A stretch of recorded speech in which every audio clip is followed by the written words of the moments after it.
Hello everyone, I'm Annie Gibbins and you're listening to Memoirs of Successful Women, the podcast where you get to hear candid conversations with fascinating women from around the globe who share aspects of their business and life journey, how they measure their success and what they have learnt along the way. Today, I'd love to introduce you to Terrie Christine, who is an internationally recognised intuitive energy healer, TV personality, radio and podcast expert, and author of The Secret Power of You, a guide to mastering your inner greatness, which is also endorsed by Don Miguel Ruiz, author of the New York Times bestseller, The 4 Agreements. For over a decade as a practicing intuitive energy healer, Terrie has helped thousands of people access clarity, results, understanding, and a sense of peace and freedom. So welcome to the program, Terrie. Thank you, Annie. I'm so honored and grateful to be here. It's a pleasure. I'm really looking forward to chatting with you today because I must admit I've never spoken to an intuitive energy healer. And you've been doing this for a very, very long time. And so I'd love you to share with me and obviously our listeners, what does it mean to be an intuitive energy healer? And then we'll unpack what led you to that journey. Yeah, thank you so much. I love that question because a lot of people don't know. So I'm not talk therapy. I use my own intuition, meaning my own guidance, my own superpowers. So I am clairvoyant, clairaudient, and clairsentient, which allows me to hear, feel, and see. So when I close my eyes, I can see a movie. I can hear full sentences or words, and I have this sense of knowing, like when you're in a hot tub and you feel the warm water and you just can't put your finger in it. Yeah. You know, I have that guidance. I've been doing this for over 13 years. And so when I work with people, the majority of them are remote. So I have a strong following in Australia and in Canada, but I can connect to anyone no matter where they are in the world. I just need their first name. That's it. Wow. And then I begin to connect deeply into their energy state, you know, that the body holds energy. And then I can determine the limiting beliefs and blocks in that subconscious. And then I bring it forward to help people see that their upbringing or a moment in time during their childhood, they chose to feel like they're not heard. And now they're taking on everybody as an adult, everybody else's jobs at work, or to help them as a team player, and they're exhausted and they don't understand why. They just say, this is me, and they're doing all this extra work. But internally, the subconscious is saying, no, I have to work harder to be heard or seen. Wow. So you're unlocking their fixed mindset that has anchored them in a certain place. Is that right? Well, yeah, if you want to call it the mindset, but sometimes people cannot see that they're why, let's use the word why, they're attracting the same partner. They're not saying to themselves, I want the partner that's reserved. They want someone more interactive, but what they keep attracting is someone similar to their dad or their granddad or even their mother. And they don't understand why they keep attracting that same person. However, all the patterns of their upbringing, all they know and were shown was this parent was dismissive or disconnected emotionally, and so that's where their energy is, that they attract that same thing. Similar to like when someone says they have this awesome dad and then they just attract the awesome partner. Yeah. So so let me ask you a personal question then. If someone inquired and they actually gave you a different name, would you know that immediately? You know, if I said my name wasn't Annie, it was Jenny. I love what you just said, because I do, because no one's ever asked me, and I've done so many thousands of podcasts, and when it comes with a new question, and I got a flash when you said that. This actually happened. So and let me tell you the story, because this is how profound this was. This girl met this guy the girl I knew, so a good friend of mine met this guy online. He showed her a picture. He was interacting with her. It was months and months. He said he was going to arrive. Then he ghosted her. Then she was like, what did I do wrong? What's going on? Then she did a little more research and found out that he was not the person that was presenting the picture. Mm-hmm. Before she found out, because she knows my superpowers, she sent me a picture of this individual. And she said, tell me about this person. I said, he's going through some drama and trauma right now. He's going through a divorce, something about a son, blah, blah, blah. I went on and on and on. Then a month later, she comes back. She said, the picture that I showed you wasn't the guy that I was trying to locate. It was a fake guy. So use this other person's picture. I understand. Then she found out he had a fake profile using a fake picture. However, she did more research and found the guy in the picture to tell him someone was using his credentials, his life, right? So they began to talk and communicate. Lo and behold, everything I told her about the guy in the picture was so accurate. He was going through a divorce, had a son, had lots of issues going on. So I was telling her in the picture, that person who she thought she was having a relationship wasn't the same person. So you see, I was connecting in the blueprint of the energy of the picture of the person. So yes, I understood you were saying, if you tell me my name is, to me, I don't go with names. I don't really care. That's just a label. I go within the energy. And that's why I got the flash of that picture and then my friend. And so there it was a deeper reality that, yes, I was connecting into the energy of the true person in that picture, but it wasn't the person who she thought. So yes, I can do it, but the names aren't important. Yeah, I get it. Okay. I can tell though you're lying. I can tell when a person's lying though. So if they give me the wrong name, it's just a feling like there's an octave in the voice, even though you're not projecting an octave. Right. I can feel resistance. I tell people take breaths. I can tell where there's resistance in an in-breath or an exhale. Okay. Yeah. Where did this intuition come from, do you think? Have you always had it? Like if you think back to your childhood, do you actually think you've always had this gift and skill, or is it something that just suddenly came into being for you? So it's supersized after I had a spiritual epiphany at the end of a 14-year relationship. But we all have this innate ability. We just call it coincidence, or we're living so far outside of ourselves. We wake up, we go to work, we do whatever we do. We think everything around us is creating it, but however, we're creating it from the inside out. And so when I go back, I actually was in a car accident. I was hit by a car at the age of 8. I always thought I was in a coma, and about a year ago, I found out that I died. And I really being triggered, I had set up a whole bunch of interviews. There were 7 of them in a 45-day platform, a time frame, excuse me.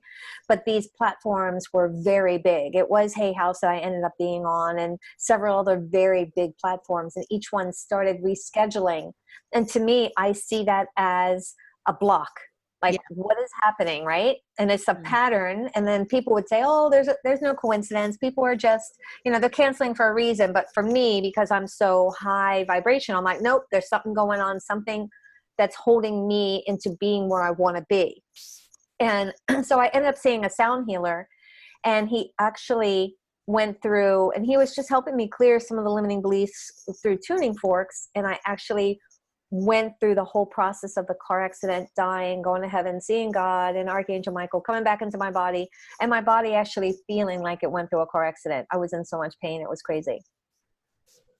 Incredible. Incredible. So with that, when I was a little young child and after the car accident, I never knew what NO meant. I could hear it from my parents, but I would always say, I think I'm going to try to find out where I can find a yes. So I was a master manifester after the car accident. And it was so profound that people were giving me things, or I could manifest things like magically. As a kid, I wanted, back then, you're about my age, those satin jackets? Yeah. When we were in whatever school, I think it was either middle school or the beginning of high school, satin jacket, I wanted one, and I manifested one. But it was becoming so profound that people were giving me things, and my mother made everybody stop and give it back because my sister and brother wasn't getting it. And I'm like, no, I'm getting that. You're a bit too So special. I know. And I just carried it to my adult state, but not knowing really truly that I was manifesting things. I just know that there were things that I want, and I truly think it, feel it, and take guided action on it. And that is actually how you manifest. And I had been doing it since the car accident. And then now, and when I had my spiritual epiphany at the end of the 14-year relationship, and then starting to supersize into things, then understanding truly what was going on in my childhood, and then helping others as I teach intuitive development. So when you were in the relationship, so you had this epiphany at the end of the relationship, do you think you were you able to use your gift fully in that relationship? Or what was the epiphany when the relationship finished that you were then able to really move into a new zone? Yeah, that's a really good question. So many people, and I have to say, because 95% of my clients are women, so many women will have a tendency, and some men too, but will have a tendency to live outside themselves when they're seeking something. And in my case, it was love. My dad wasn't around a lot. He was a long haul truck driver. And so he would go away for months at a time. And so the only love that I ever saw was when he would arrive, every 2 months and stay for a week and leave again. And then of course I had my mom around, but she was like the mom and dad while my dad was away. So it was almost like I was being raised by a single parent. And so when I was at the beginning of the relationship, I was giving. And then as we progressed, we had 2 children, and I kept giving. Like, I was trying to create a space of safety for him because he was one of 8. And so he had this disconnect when someone says, yeah, I love you, but then doesn't have the actions to go with it. The hand holding, the hugging, the just randomly, pulling you over to the couch. He would sit at the opposite end. He would never hold my hand. We rarely went out, even though we were together and we lived together with our children. And I constantly created a space of endless love, of doing everything that I could. And when a person lives outside of themselves so much that you start to resent everything you're giving when you're not getting the same in return. You start getting angry. You start getting disillusioned by, what have I done? Everything starts with an UN. You're unsexy, unwanted, unloved, unhappy, right? Yeah, UN. right.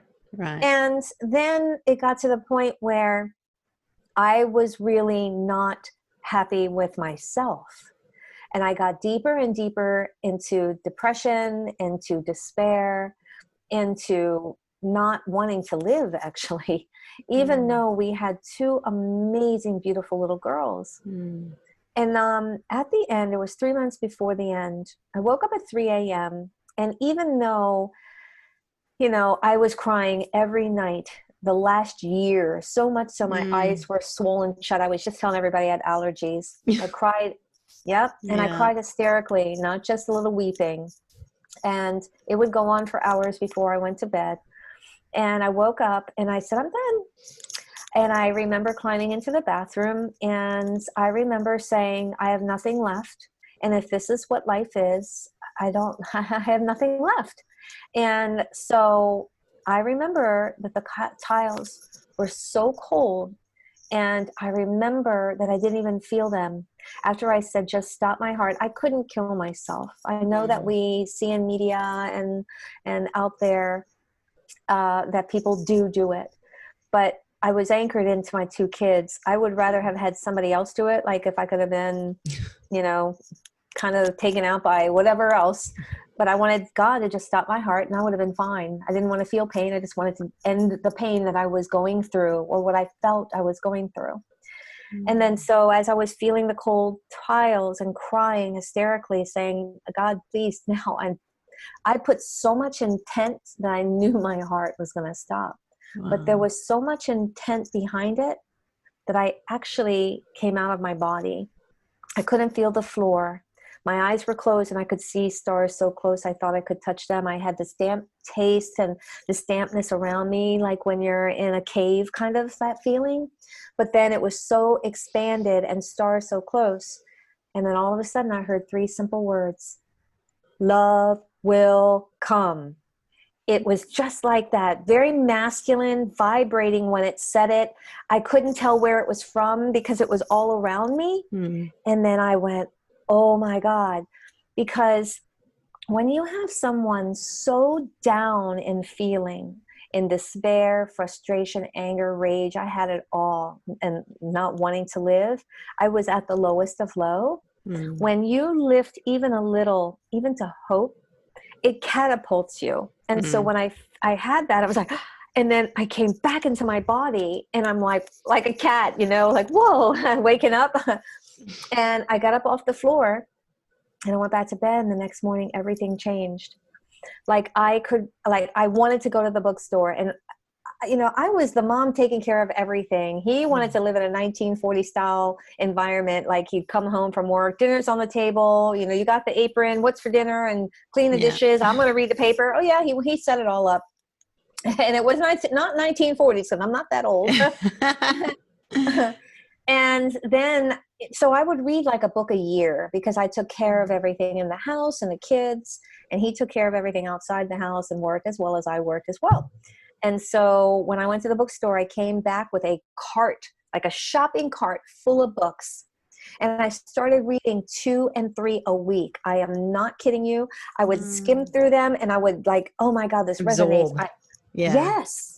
And people I had never heard of, but I'm sure I'll share them that you may have heard, but Eckhart Tolle, Wayne Dyer, Esther Hicks, and Louise Hay, and on, that I just started understanding more that made sense to me. And then the more I gravitated through life, because then it was about 3 months later, and I got the energy to say, I'm done with this, and I left.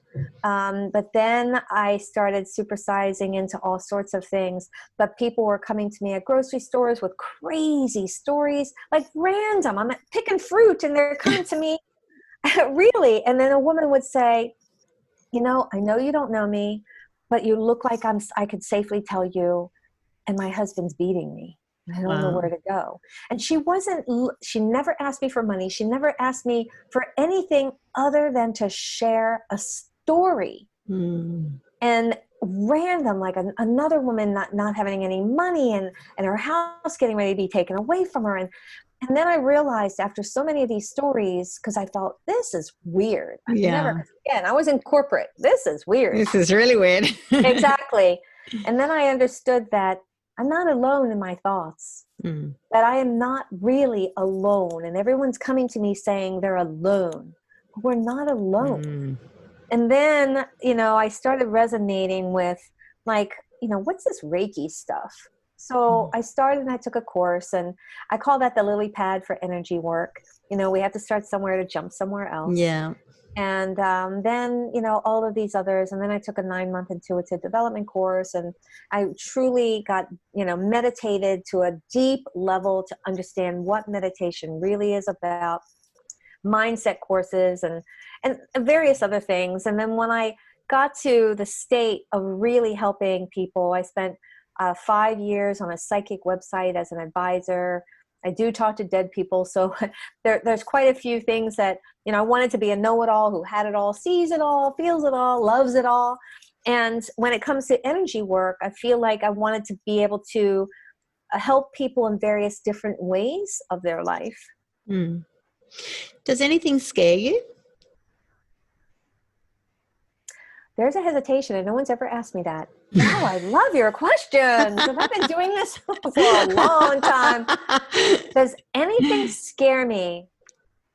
You know, you've got unpredictable questions happening to you all the time. You've got people attracted to you in supermarkets. You've got people just sharing their being. You're talking to dead people. You're talking over, you know, online anywhere globally and entering people's world. So does anything scare you?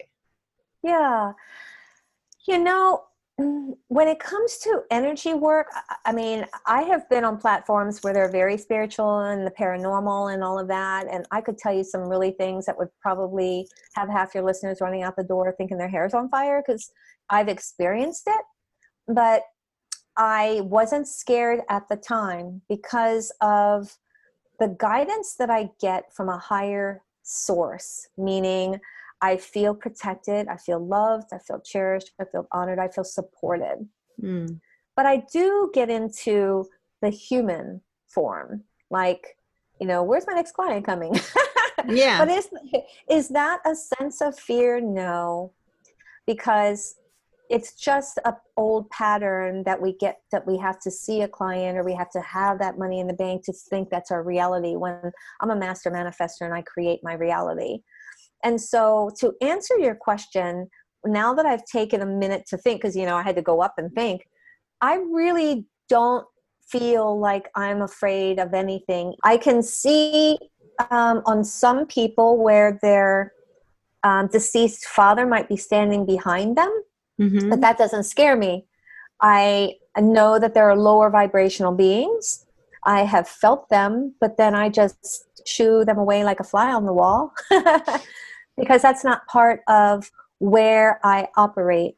Yeah. I operate in love. I operate in truth. I operate in service. I operate in abundance, so that's all a higher vibration, love and kindness and generosity. And so I have to say, probably not. No. Yeah. Which is interesting then. So for you to get to your deepest low in your life and absorb everything for you, once you've then unpacked that and you followed who you are, and and that, I think that's what's required for all of us. So we've just got to find who we are, and then follow that truth. Then you can then sort of not absorb all those other things that other people are sharing with you, and therefore it doesn't bring you down, doesn't create any fear in you or distress, if you like. Yeah. Yes. I was just listening to how you were describing it, and it's amazing. However, when you say, to find who you are, and there is the key, because so many people can say, I know who I am, but don't, because then they'll say, a couple of things, that I can't have a let's put some figures on it, a $600,000 house because I only make $50,000 a year. Yeah. And that's a limiting belief. Sure. Because they're thinking that's their reality. Or I won't attract this particular partner because I'm this particular person. And that's, again, a limiting belief. That they have to choose. There's one side that's all their limiting beliefs and what I call plateaus, meaning, let's say somebody wants to buy an online program. And then they'll put a limit of what they think the value is. So if the program costs $500, some people might think that's way too expensive. Yeah. Or others with their budget could say, well, I'll spend $1,000, but after that, that's too expensive. Well, if it creates 100,000 or 1,000,000, then to me, it's not that expensive. And I'm sure for the rest of the people listening, it's not that expensive. But then they have to trust. And then does the person who's creating that online program resonate with them and proven, results? So there's a couple of other things, but guiding yourself internally, there's a process of knowing that, trusting your yes, your no, and your maybe. So a lot of people think it's black and white, yes or no, yes or no. No, there is a maybe. And I look at the maybe space as like a bubble that helps you give a little more time to lean toward maybe the no, or maybe the yes, right? Yeah. And so there is where, if you're in the maybe state and someone presents something to you, if it's meant to be, it still will be. It will happen. Yeah. And however it happens, you have to allow it to happen. So when people say, I'll take an extra $100, well then why not 1,000? Why not 10,000? Right? Yeah. So you have to move into the space of feeling versus having that, I only want, I keep drawing that box, because people can limit themselves by what they think. If they think clearly more about what they feel, how does it feel? I was just working with a 14-year-old. Her mom was in the room also. And this is a good example. She was laying there and I was describing what she was going to experience. So it happened to be a hands-on because she was local. So I was doing that type of face-to-face work. So as I was describing what she may or may not experience, because this was her first time. And as I was telling her, she goes, I'm getting scared. I'm getting scared. So I said, okay, let's talk about that. Where do you feel it in your body? I don't know. Disconnected. That's the first thing. When people don't know what their body feels, they're disconnected. They don't trust. And so I said, okay, is it what I say that is getting you scared, or is it what you feel? And then if it's you're feeling, is it in your head that you're feeling it? Mm. She said, it's what you're saying and it's in my head. Yeah. So there it is, as she's keeping herself, again, going into this, oh my gosh, what's going to happen? What's going to happen? So then I explained to her, let's go into the feeling in your body. If you could say something was feeling. So there again, I was teaching her to go into her body. Where could she feel it? And she was telling me it was in her chest. It was heavy. And I said, well, that's love. So the fear of feeling love or shifting into something that you may not be ready for. Mm. So we talked it out and she clearly understood, but it was really honing in into the feeling versus in the head and getting out of it. Yeah. Oh, I understand that process. And often it's because you're so in your head trying to unpack it. That's right. That sometimes you don't really want to make that step. You know, if you actually feel it in your body, then you've got to surrender to it. And you're sort of like, you're saying, I want to deal with this issue. I want to unpack it. I want to get over it. But I also don't want to go through the feeling that will come out in my body. I want to keep it in my head.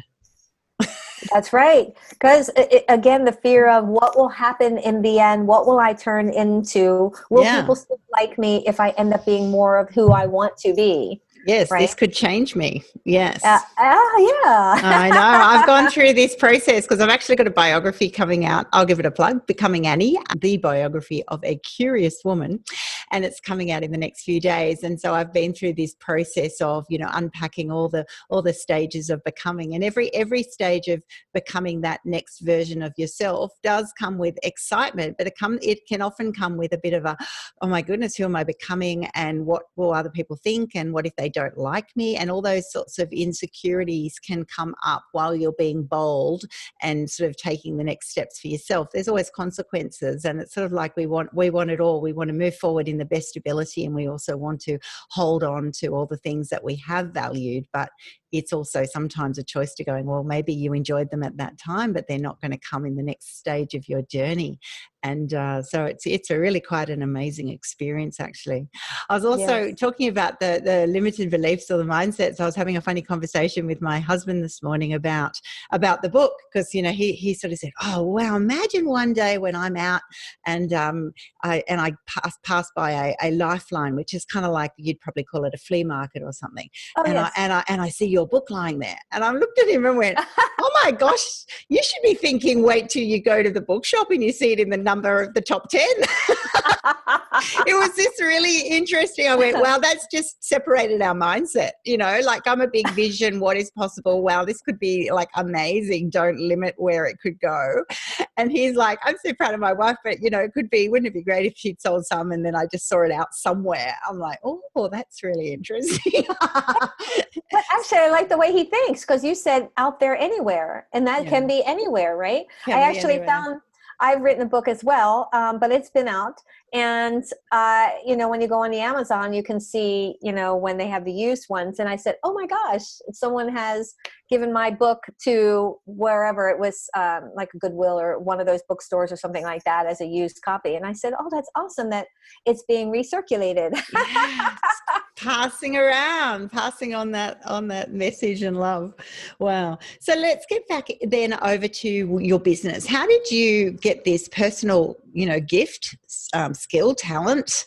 How did you then craft that into a business to become an intuitive energy healer that people around the globe would consult, and you get paid for this service? Yeah, isn't that very interesting? So I was in corporate for a long time until that spiritual epiphany. And as people were coming to me and I was getting messages and these really crazy random things started happening, and then I said, maybe I'll step into, Reiki, and I didn't know much about it, but it resonated with me, and I thought, okay, I'll do that. And then essential oils and learning, because learning is power, right? Knowledge is power. And in my corporate, I was a pretty powerful director of sales and bringing in millions of dollars for a company. And so I was an expert in the field of sales. And I thought, here I am still moving into another journey that was resonating and opening up my core being, the love of who I am, because I never had it. I was always seeking it on the outside.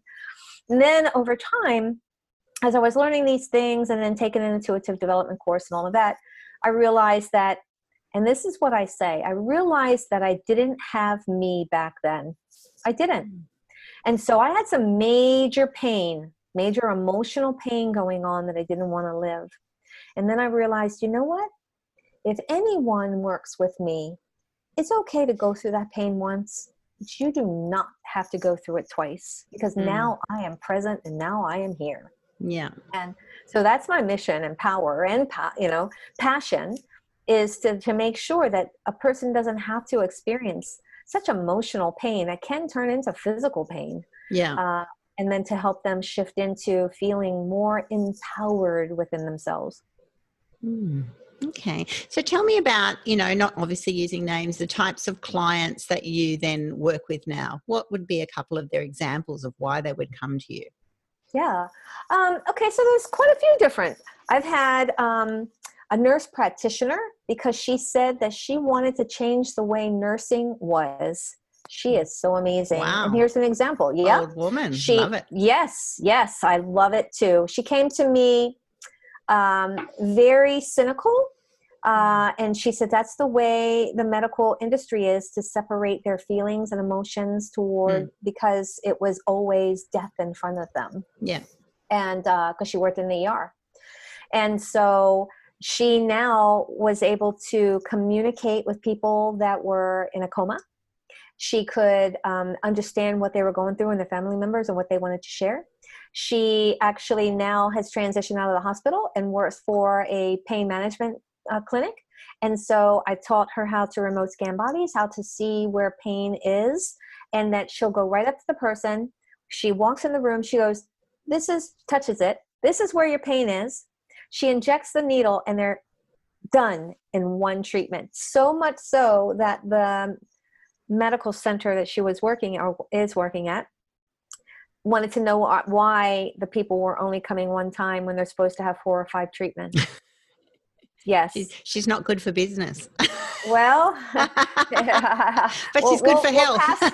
We'll pass on that. But it's really about, it doesn't have to be a business per se, because you're always going to have people coming and going. It doesn't have to be 5 or 6 or 7 or 8 treatments of needles and things, as long as you get right to the core of where they're holding that pain. Yeah. And because I've taught her all of that, she could see the core, take the needle, inject it directly into that. And that's why it was only taking 1 treatment versus 6 or 7. Okay. So then I've had a woman who has a home renovation company. And when she came to me, she was actually going bankrupt, thought that she was going to have to close her business. Within 2 months, she ended up hiring 10 people. And within 8 months, she got her first $1 million client, and she has totally converted her business into a multi-million-dollar company. Oh my gosh. And it literally was just about clearing the limiting beliefs wrapped around money, wrapped around what you need to do, wrapped around how you're heard. And I taught her how to interview people so she could, again, see energy within people. So if their ear chakras are condensed, they're not willing to listen to you. So no matter how much you talk and how much they're working, they're wanting to do their own thing. So I said, these are the people you don't want to hire. And their throat chakra, if the throat is condensed, then they're more of an introvert, or they're afraid to speak. If it's expanded, they might be too much of a speaker, and then they're talking too much at the water cooler. I said, so here's the balance, and this is how you deal with it. And so now she, as people slowly kind of phase their way out, when she interviewed and replaced them, her team is stronger than ever, because now they all support her business plan and everything that she's wanted around that. I've had many corporate people, from government people. I've had, housewives, from corporate CEOs, business owners, all the way down to a 4-year-old little boy.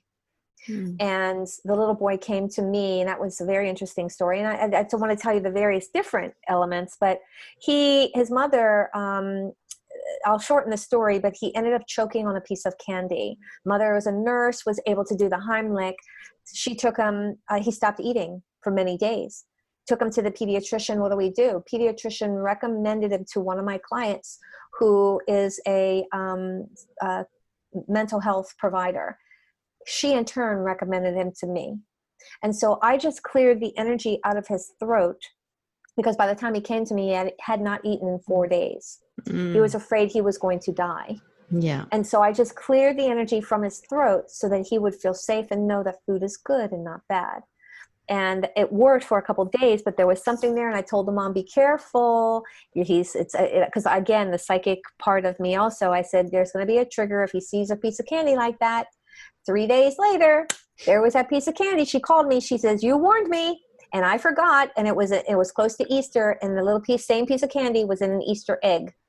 So then he came back in, I shifted it again, and he was very well. And then she brought her mother and she brought her husband. The whole family was lining up. That's right. So from where you are positioned in your business and your whole thinking or mindset, how do you feel about the medical profession then? That, a situation like that, would another parent take their child to hospital to, have that extracted, maybe even surgically, need a bronchoscopy or something? How do you respond when people come to you and you go, well, I can manage this, or should they go to a hospital?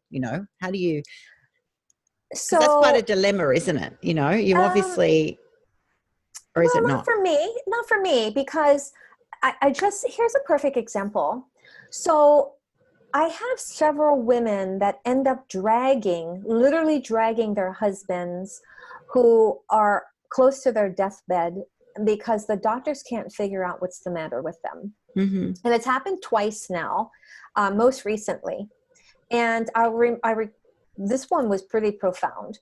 So most of them are a little skeptical because, energy healing, you're put my hands on you, what's going to happen? So, I go through the process of explaining, and I said, just rest assured, let me just figure out what's going on in your body. And I remember I put my hands on the guy's knee and his calf. And then instantly I said, have you ever had an infection or something going on in this leg? No. I said, have you ever had a cut or something that didn't heal for a long time? I have fungus in my toe. I said, really? And what had happened is that he had surgery, and after surgery, he ended up with short-term memory loss. Couldn't remember his last name, couldn't remember his wife's birth date or their wedding anniversary. Crazy stuff. And he was a CEO of a company. And so what had happened is when I was able to put my hands on him, I realized, and he said that fungus had been there 4 years. And so what I had picked up was that it was in his bloodstream. So when I get guided messages, I was guided to say, go to a homeopathic doctor, they'll clear out your blood. Go to a podiatrist to have the toenail removed that specializes in diabetes. So they'll remove it gently and nicely, and then they'll clean it up even better. And I said, then your memory will come back. And it actually started working. He went to, his wife followed, because I talked to her after, wife followed those. They went to these people and it started getting better. So I work in conjunction when I'm guided to say, okay, try this, try that. This is what I'm picking up. And I've even had a woman really high up in the government, because I live close to DC, right outside, really high up, and no one could figure it out. And I said, there is something going on that you are inhaling or ingesting. It ended up being mold. And there it was, the ringing and the imbalances and all of that. And I was able to stop some of the ringing in her ears. But then she realized that there was mold inside the straw of her cup as well, after getting mold poisoning from the house. And then so it's really crazy that I get these hits.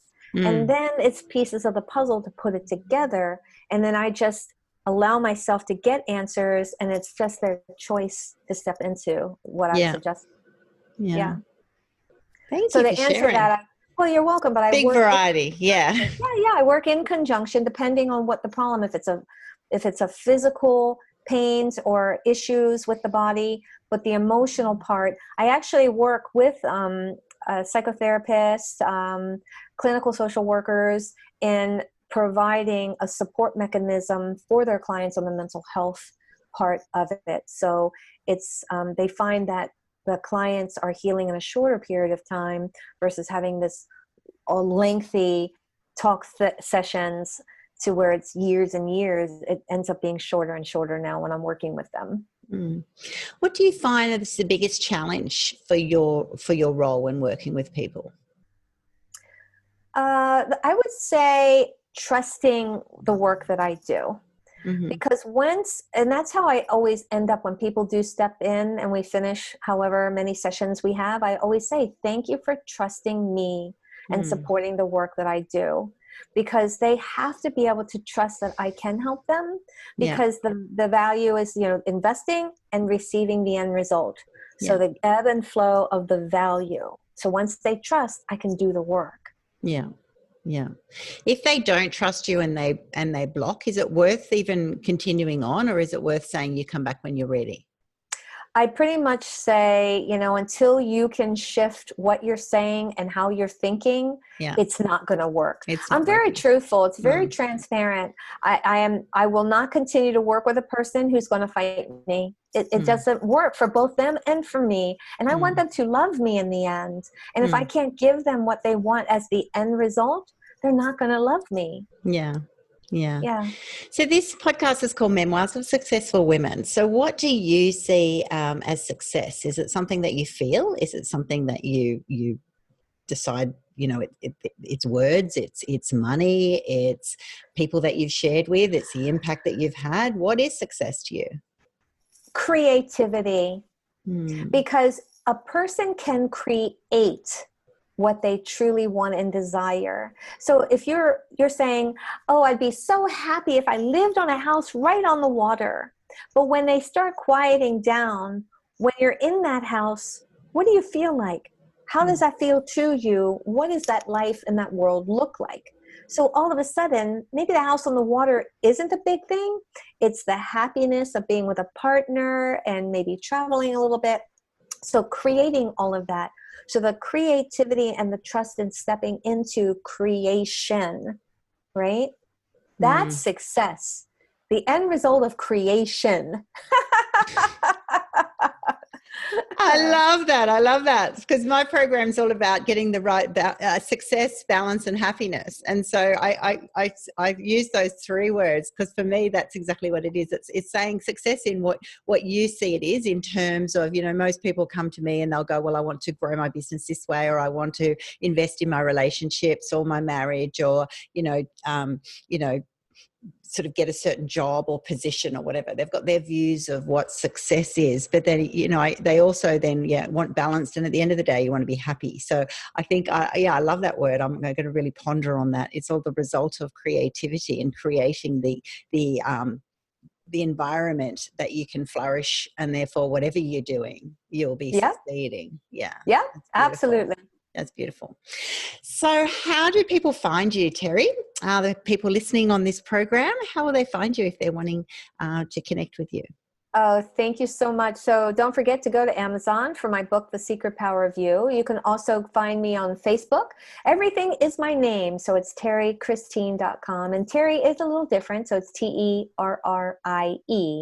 Christine.com. You can find me on YouTube. I have many, many, many videos to help you for anything that you may be struggling with. I'm on Instagram.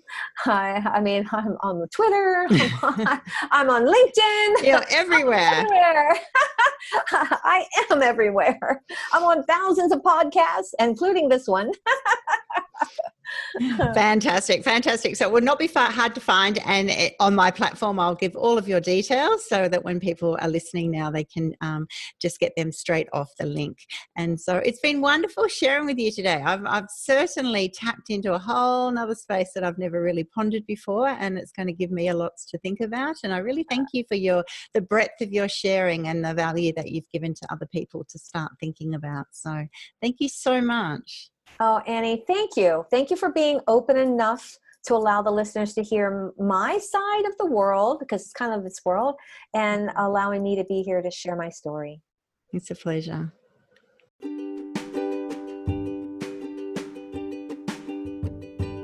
Thanks so much for listening to this episode of Memoirs of Successful Women.